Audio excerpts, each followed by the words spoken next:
dari arah observatory menuju ke arah Sentosa cukup common nih pesawatnya Pak ya? Cukup common ya. Ya dari pilotnya sendiri sangat adil sekali. Kalau dirasa dia nggak ngantuk sama sekali ya kan. Karena memang seperti minum kreatin. Dan kalau misalnya kita lihat juga dari arah segi flypadnya tengah banget. Jadi mereka semua bakalan rata turun di arah comfort drop point mereka masing-masing. Dan tim RRQ ternyata mereka membelok ke arah factory saat ini. Oh my god, sudah ada yang unik tapi bukan meta melainkan Evo Sismon yang langsung bergerak turun ke arah Captain. Rasa-rasa unik Olympus ya yang sekitar kayak Captain, tapi kebetulan dia sadar di awal pesawat observatory map atas itu udah diisi sama dua tim yang saling turun kiri dan kanan. That's why Evo mungkin gak mau ambil resiko terlalu banyak. Gak mau ambil resiko terlalu banyak. Mereka coba untuk farming point dulu mungkin ya di game yang pertama ini. Dan kalau misalkan gue lihat juga ya itu kayak kalau misalkan mereka mau turun di arah Cape Town itu sendiri karena memang uniknya nggak ada. So Evos di sini macan cosplay jadi landak ya. Macan cosplay dikit jadi landak gak apa-apa, yang penting konsistensi mereka harus tetap terjaga. Apalagi kalau kita berbicara dari segi mereka punya tempo itu cukup cepat. Dari segi fight mereka cukup cepat. Jadi ini jadi satu hal yang bagus juga kalau seandainya mereka ketemu sama teman-teman dari Rasuga. Tapi di lain TP atau The Prime sudah berhasil dapetin satu King Steel, yang mana Steel merupakan player baru dari King Esports. Udah harus dipulangkan kalau begitu saja, belum masuk round 1 menit bahkan ya. Betul. Dan ini bakalan ada clash lagi nampaknya dari tim Rasugo dan juga tim GGWP yang ada di hadapan mereka. Oke, bakal coba langsung dianjur kita ya. Chrono diaktifkan, Hayabusa pun udah kehilangan setengah darahnya. Di atas ada Fon dengan para pala. Bakal coba diadu dengan satu AOG, tapi Mr. Ari bahkan cukup santai dengan satu senjata baiknya yaitu Plasma. Berhasil dapetin anjing di sana. Cukup terpisah, posisi yang sulit untuk Rasugo. Dimana kalau kita lihat Rasugo masih banyak butuh poin, tapi ini malah menjadi makan pembuka dari GWP Esports. Yang mana kalau kita perhatikan juga di sini udah tersisa 3 orang dan Rasugo. Yes, mereka membagi satu pembagian yang sangat baik sekali dari tim GGWP. Di sini mereka membagi satu obstacle satu orang masing-masing dan ada satu obstacle juga 2 orang. Ya, itu oke kalau menurut gua. Yang penting satu footstep dan juga 2 batu yang dimanfaatkan dengan sangat baik dari tim GGWP dan akhirnya mereka bisa berhasil dapetin 1 kill dari arah tim Rasugo Veda yang nampaknya mereka lagi haus banget dengan looting. Yes, dan mereka berdua harus sadar kalau mereka nggak bisa berlama-lama di area ini. Yang pertama mereka nggak punya banyak resource, yang kedua mereka juga ingat ada orang yang tadi turun di area Captain dan juga Sentosa. Bisa aja kalau mereka terlalu lama mereka digepin dan dimana tapi ada dengan cukup bijak setelah berhasil dapetin 1 orang untuk menjadi Chrono di waktu yang tepat. Langsung di minute kita tapi ada Evo juga mencoba memberikan distraksi, tapi itu karena yang lebih terhari tangkap dan belum mendapatkan 1 orang pun. Bakal coba langsung dirasa kita yang lebar. Hayabusa udah mulai kelimpungan, gak punya terlalu banyak ide dan langsung terkenam dan juga gak tahu mau ngapain di sini. Orang ada banyak, tapi ada berhasil dan satu kapten Ari bakalan coba langsung maju sedikit. Cepet saja ada berhasil mendapatkan 2 orang sekaligus dengan kebaikan sepertinya, tapi tidak cepat itu dan tidak semudah itu versus so sayang sekali. Rasugo Veda harus tumbang di tangan Harus tumbang di tangan GGWP dan bagusnya di sini Koto nggak diturunin juga sama tim RRQ karena kita tahu sendiri mereka turunnya di arah factory tadi untuk ambil satu blue zone nya. Dan untuk fight yang barusan tim Rasugo terlalu open space kalau menurut gua dari tim Hayabusa, dari seorang Hayabusa itu dia keluar rumah kayu ya udah tinggal terimain damage begitu banyak aja terus dia knock nggak bisa ada yang bantuin. Dan ada fight lagi yang kedua mungkin di sini dari arah Bima Sakti Strip ada tim Kings Esports yang mungkin bakalan berpotensi ketemu sama tim dari First Rider. Yes, ini emang tempat yang bisa gue bilang dijadikan checkpoint untuk orang-orang yang datang dari arah Bima Sakti maupun yang datang dari arah Katulistiwa atau bahkan Clock Tower. Karena apa? Karena ini tempatnya cukup strategis dimana lo bisa ngelihat vision dari arah cerobong asap ini ke arah area rumah L di tanjakan Bima Sakti dekat Matahari. Betul, itu lebih tepatnya kayak nuclear silo nggak sih? Iya. Jadi mereka bisa ngamenin satu obstacle yang sangat penting sekali dari tim King Esports, apalagi mereka lagi kehilangan satu pemainnya yaitu seorang Steel. So ini bakalan pincang banget di early game-nya. Kalau misalkan mereka bisa ngamenin beberapa placement point dengan baik, better lu placement point aja. Yes. Dan gue mau dikisotin juga itu udah ada yang lari-lari di depan King. Siapakah itu kalau boleh tahu? Aura. Sepertinya harusnya adalah Aura, karena Aura juga tadi gue kalau nggak salah ingat ada di area Mil. Dan di sini pergerakan dari teman-teman King juga boleh gue bilang cukup terbatas dan resource-nya itu cukup terbatas juga. Dan kalau berarti tadi udah ada yang punya festival banget yaitu seorang Amek dengan sebuah senjata woodpecker-nya ya. Ini bakalan jadi satu snowball yang sangat kuat sekali pastinya untuk tim Aura Esports sendiri. Tapi di sana ada tim Red Bull Rebellion yang mereka turun dari arah shipyard ya. Jadi mereka udah selesai melawan satu loot dan satu orang di sana coba untuk melakukan satu satu recheck aja dikirim mungkin dengan kurang satu kalingnya di sana ada seorang Mr. Hawk tuan rumah. Ya, welcome back di rumah orang. Ini bukan jadi satu keputusan yang baik juga untuk Mr. Hawk. Kalau seandainya dia mau all out, langsung gerak jalur aman ke arah Bima Sakti ya. Karena dia udah sadar, oh di patahan ada orang, terus di pom bensin juga ada orang. Jadi ini bukan satu hal yang bisa dibilang menguntungkan juga untuk kedua tim ini kayak Aura sama King. Karena pada akhirnya siapapun yang fight duluan itu bakalan dirugikan. Apalagi mereka nggak dapetin training yang baik buat mereka. Kayak contohnya 2 tukar 4 kita dapat 2 itu masih lumayan lah daripada kita nggak dapat sama sekali ya kan. Dan kalau misalkan kalian nggak dapetin kill sama sekali dan meninggalkan kecacatan yang sangat fatal sekali ke arah tim kalian, ini bakalan sulit. Apalagi kalian lagi butuh poin. Benar, dan yang paling penting adalah gak dapet momen resetnya itu loh Pak ya. Kayak pada akhirnya lu harus tetap dipaksa gak bisa napas karena ada tim lagi yang datang. Dan ini juga ada First Rider yang bisa gue bilang udah mulai cukup update juga ke ngamanin rumah-rumah di arah Bima Sakti, di mana ternyata sudah ada tamu lagi yaitu L16 yang cukup cepat setelah puas dari area kontor dia langsung ke arah Bima Sakti. Benar, cepat banget ya untuk melawan satu loot. Mereka juga udah bakal langsung menyapu rasa untuk Bima Sakti di arah kirinya. Jadi mereka tuh coba untuk ngambil dan juga recheck. Kalau misalkan emang ada orang yang turun di situ dari awal-awal drop point ya udah kita bakalan coba buat tabrak aja. Tapi coba kita cari dulu 2 orang yang ada di arah depan itu tugasnya untuk mencari dan juga melakukan scouting. Bener, perlu diingat, Dion adalah salah satu orang yang paling mempunyai apa ya, luck yang sangat tinggi ketika dia menggunakan token airdrop dan isi dengan sebuah pelontar. Dan yang terjadi sekarang adalah First Riders 2 orang, Darkol sama Joker itu lagi ada di tower. Kalau seandainya Bion nanti dapetin momentum dia keluarin sama airdropnya dan sama airdropnya itu isinya pelontar, ini bakal jadi bahaya untuk teman-teman dari First Riders karena seperti yang kita tahu Bion ini kayak punya taktik tersendiri di mana dia tahu kapan harus sama airdrop dan isinya itu adalah pelontar. Yes, bener ya. Kapan lagi itu fun fact banget ya, kayak hokinya tuh selalu ada gitu dari seorang Bion itu sendiri. Dan sebenarnya kita nggak terlalu membutuhkan M79. Balik lagi kalau misalkan kita nggak punya summon airdrop di sini dengan melakukan satu rush dengan granat masak aja, kita udah cukup ke arah tower. Betul, apalagi sekarang dibantu sama pet kita ya kan, Vincent dan juga kalau mungkin lu menggunakan Alvaro itu juga sangat membantu banget menambah daya ledakan dan juga ruas ledakan itu sendiri. Dan ini bisa aja bakal di hold dulu sampai waktu yang belum ditentukan. Kenapa? Karena circle-nya masih ada di mereka. Itu yang pertama. Yang kedua, circle ini baru circle 1 menuju circle 2. Belum terlalu worth it ketika lu harus rata as a team. Iya, benar. Dan untuk tim Dranik juga di sini mereka lagi ada di arah Nurekdam. Yes, please. Oke. Ya, Nurekdam kalau di remaster ya. Tapi kalau misalkan di bermuda yang OG di sini nggak ada Nurekdam guys. Jadi hanya pintu air biasa aja. Dan untuk tim Dranik mereka coba untuk memanfaatkan satu patahan lower ground yang kalau menurut cukup bagus. Cuman nggak ada lootingan-lootingan yang ya membantu mereka lah buat nanti menuju ke arah late game. Oke, berarti di sini mereka juga bersama Papa Mr. Waker ya untuk paling enggak dapetin banyak duel. Mereka juga kalau mereka udah komentar di sini mereka udah yakin sama yang mereka punya, yaitu kayak model Woodpecker dari seorang Maung. Kita tahu Maung juga cukup berbahaya seperti Razor dan juga Aro sang bocil aja kita dari arah Jakarta juga. Nih 15 tahun Pak ya, udah main di panggung sebesar ini Pak. Benar, dan orangnya tuh humble asik juga. Asik juga ya. Iya, waktu rapid test dia ngobrol-ngobrol sama gue. Padahal baru pertama kali kenal. Itulah harus ya, itu harus yang namanya komunikasi dan sosialisasi itu penting ya. Dan sekarang kalau kita perhatikan juga circle bakal berjalan. Ada teman-teman dari Evan ternyata bakal bersama sama teman-teman dari DGI Sport, di mana ini bakal jadi momentum yang cukup krusial. Mana suaranya Festival dan juga DG.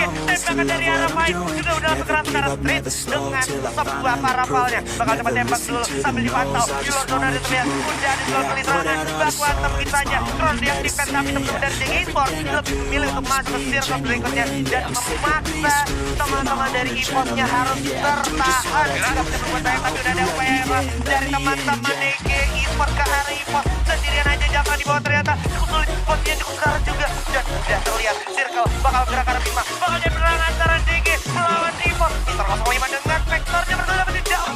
Dan DG sayang sekali dia harus kehilangan satu member di sini kalau ini. Iya, dia harus kehilangan seorang Jafra di sana ya. Cuman gak apa-apa kalau menurut gue, karena memang rush power yang dibikin oleh tim EVOS kali ini kuat banget. Dari mana? Setup mereka tuh sebenarnya 2-2, tapi regroupnya tuh cepet banget untuk melawan satu rush ke arah rumah letter L ini. Dan Jafra yang tadinya lagi ada di arah lantai 2, dia dipaksa untuk turun. Dan akhirnya karena emang yang satu orang aja itu dikirim buat ke atas dan satunya lagi buat jaga bawah untuk menjemput seorang Jafra itu sendiri. Dan akhirnya mereka berhasil dapetin buah yang sangat manis sekali dari tim EVOS. Buah yang sangat manis gitu ya. Dimana kalau kita ingat juga ini mereka tuh ada di satu spot yang sama sangat-sangat berpengaruh dan sangat-sangat mahal tentunya harganya dari tiap kill point yang terjadi. Dan sekarang mereka akan melakukan upaya rotasi paling tidak untuk masuk ke circle selanjutnya, dan GGWP juga harus secepat mungkin mengamankan area checkpoint sebelum ada tim lain yang saling berdekatan dan terjadi baku hantam ya. Yes, ada SVD, Hand Cannon juga di sana. Ini bakal jadi satu supply yang sangat menguntungkan sekali untuk tim GGWP Esport itu sendiri. Dan kalau misalkan gue pengen notice ya, tadi pergerakan escape point yang dibikin sama tim DG itu bagus. Gimana mereka itu tarik jalan lurus, oke lah, itu kayak common banget. Tapi lihat di sana tuh banyak obstacle, banyak patahan, dan juga ada satu batu oranye bisa mereka amankan. Dan batunya di sana ada 2, jangan lupa. Wow, ini bakal jadi satu hal yang dinanti-nanti juga, terutama circle yang tanpa sadar juga ini udah masuk OTW circle ketiga mungkin sekali. Jadi tinggal gimana dari mereka yang udah di tengah map itu saling ini ya, saling habis. Ini musuhnya di mana, handle-nya gimana gitu ya. Musuhnya di mana, handle-nya gimana. Jadi kayak kita sedikit-sedikit cenayang ke depan ya kan, beberapa player yang lagi main saat ini. Dan mungkin ya untuk beberapa pos bisa diamankan dari tim GGWP, di mana mereka juga emang ada sekitar 3 orang saja. Dan di depan mereka ada tim Dranix juga, di mana Dragon Phoenix adalah salah satu tim yang sangat galak sekali di potnya mereka sendiri. Dan gue ngeliatnya dari segi point kill mereka nggak kalah jauh sama tim Evos kemarin. Bener, dan kalau boleh gue notice juga sekarang ini dia RRQ sudah menjadi RRQ bilang ya ini, karena dia udah datang bobo kaleng gitu kan, terus bener-bener berotasi, dan sekarang dia bakal coba ngamanin rem di mana Evos dengan satu tim saling bertemu juga. Kalau udah diaktifkan lagi untuk DG bakal diaktifkan, terjatuh oleh Abu mungkin saja kekuatan Abu membalap, bakal ada Adriel dari atas, udah ada Rono, coba dari buka juga, Abang sulit, bakal langsung diajak menyerukan Adriel bersama Faiz yang bisa menerima satu dikenal dan begitu saja langsung di-end, tapi Faiz juga harus kehilangan seorang Adriel. 3 lawan 1, streetnya bakal coba di-revive, ada Sam13 kapten naik ke atas, masih gak bisa, Faiz merevive dulu dirinya terlebih dahulu, dan juga full medical kit sampai begitu aja seorang Abang. Dan ini adalah kesempatan terakhir, ada kapten Sam13 dengan Vectora, bakal diberi coaching dulu oleh Faiz sedikit lagi, dan ternyata ini adalah kekuatan Evos Esport yang sudah kembali. Sayang sekali DG Esport harus tumbang begitu saja. Yes, finally DG harus dipulangkan karena memang gunpowder yang mereka milikin saat itu agak sedikit kurang karena 3 lawan 4. Dan apalagi mereka pada saat 2 orang yang ada di area lantai 2-nya itu diras dengan penggunaan double vector yang sangat bagus sekali dari seorang Abu dan kawan-kawan tadi. Dan gue ngeliatnya sebenarnya mereka mencoba untuk nge-kite selama mungkin selagi bisa melakukan satu fight di area lawan, dan Abak saya di bawah dipaksa untuk maju. Dan untuk circle selanjutnya ternyata ada di area plantation. Iya, ini circle-nya telur mata sapi. Itu yang sedikit dan agak menengah, dan juga kalau kita perhatikan dari segi penumpukan, Bima Sakti benar-benar nightmare untuk semua tim yang lagi ada di sana. Tidak untuk The Prime dan juga RRQ Ades yang udah ngamanin area sebelah kiri, dimana itu bakal jadi aman banget untuk mereka karena gak ada penumpukan di sana. Iya, ada yang nyisir kayak nih ke arah pintu air nampaknya arah penumpukan. Dari tadi berarti dia dipaksa untuk melakukan satu rotasi lewat bawah ya, lewat sungai. Kita perlu lihat juga di minimap ada siapa lagi di belakang dari GGWP, yaitu GGWP. Sebenarnya kalau kita lihat juga dari posisi GGWP straight lurus ke arah sebelah kanan itu aja nggak masalah. Gak masalah ya, kayak lu ngintilin dari belakang Dranix lah ibaratnya. Kalau misalkan emang ada bakalan pecah fight, ya kalian bisa join dari arah belakang. Ini bakalan nguntungin banget buat mereka, tapi mereka lebih pilih untuk ngamanin satu higher ground ya. Dan bakalan ada satu reveal position nampak, oh bukan, kirain itu sama higher ground dari. Iya. Ini adalah sebuah reveal position yang emang nyata dari teman-teman Aura Esports-nya juga. Dranix datang sebagai bandit yang bersiap mendapatkan zona selanjutnya. Mampukah Aura bertahan? Karena di sini kalau boleh juga udah mau dengan niat jahatnya. Hati-hati Aura, siapkah kebakar Anda? Bakal kembali lempar. Udah ada Chrono juga diaktifkan. Udah banyak batu dipasang. Udah coba dibuka juga. Tembak-tembak tatakin dulu dikit. Mau mencari momentum tarik kotak. Hati-hati. Udah meledak. Satu orang arrow udah jatuh. Kalau dia ditukar, mau dari belakang. Juan masih bisa dijagain oleh Kapten Gas juga bersama Max. Gas bersama berita kotak. Kita bercatakin dengan Speedy. Udah jatuh. 2 orang tapi ditukar aja. Ternyata beritakan Gas. Apakah Gas bisa melawan kegagalan dari Dragon Phoenix ini yang sudah semakin panas? Bahkan dalam berhasil dapetin Aura PWD dan juga Lost Rush sudah dapetin Solza. Begitu saja langsung diakitin. Gak bisa membuat banyak kebijakan sedikit. Akhirnya Dranix ternyata harus tumbang oleh teman-teman dari GGWP yang memanfaatkan momentum emas ini misalnya. Momentum emas ini kalau misalkan mereka tadi lewat lower ground kayaknya akan sedikit lebih lama. Bagusnya mereka lewat dari atas bendungan dan mereka bisa melakukan satu third party dengan cepat. Follow up-nya sangat bagus sekali. Dan untuk yang ada di arah higher ground itu tim Red Bull Rebellion. Mereka nggak dengar suara bising dan ternyata di belakang kita juga ada suara bising First Rider dipulangkan di pos 9. Sayang sekali Freshnya udah nggak mungkin ketolong. Udah ada hujan peluru juga datang. Dan ini adalah upaya yang sangat-sangat berbahaya dari Mr. Hop. Udah menumbangkan 2 orang sekaligus. Tapi Fresh berhasil tertolong. One play dari Mr. Hop. Walaupun Zaydan harus tumbang. Tapi berhasil di revive juga. Tapi dari samping udah ada kekuatan ular dari The Prime yang datang. Hujan peluru pun tak terhindarkan lagi. Jatuhin saja. Kesal berhasil dapetin Galvin. Fresh juga ditumbangkan oleh Meron dengan SPD-nya. Ada King Crow. Belum dapetin Limsy. Ditukar begitu aja. Jadi bulan-bulanan tersandwich di sini kali ini. Red Bull Rebellion cukup sulit posisinya. Bakalan dihancurin. Nyisakan satu orang. Apple menjadi pelontar. Udah tumbang. Dihabisin dibabat habis oleh kekuatan GGWP.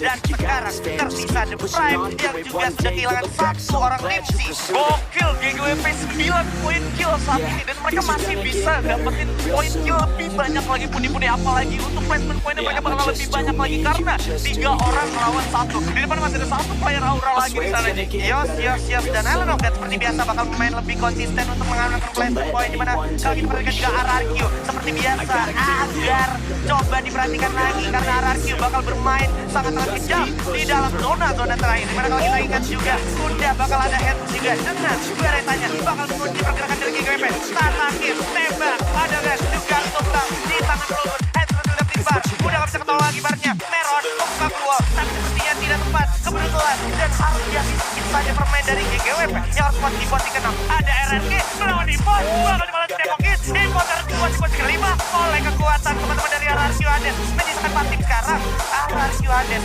cukup konsisten dan dia sekarang udah harus masuk ke circle selanjutnya, dimana circle selanjutnya juga ada teman-teman dari The Prime yang berasal dari grup yang berseberangan. Kings juga bermain menunjukkan cukup konsisten di ronde pertama kali ini. Ya, bener, di Kings sih kalau misalkan gue lihat mereka bermain tipikal lebih pasif lagi karena mereka cuma ngamanin placement aja buat mereka bisa dipakai enak dan pastinya bakal ada gunfight lagi di sini dari The Prime dan juga tim Kings Esports. Waduh Dix, untungnya masih ada Chrono di waktu yang tepat, langsung diarap dulu sedikit sambil menggulung medical kit.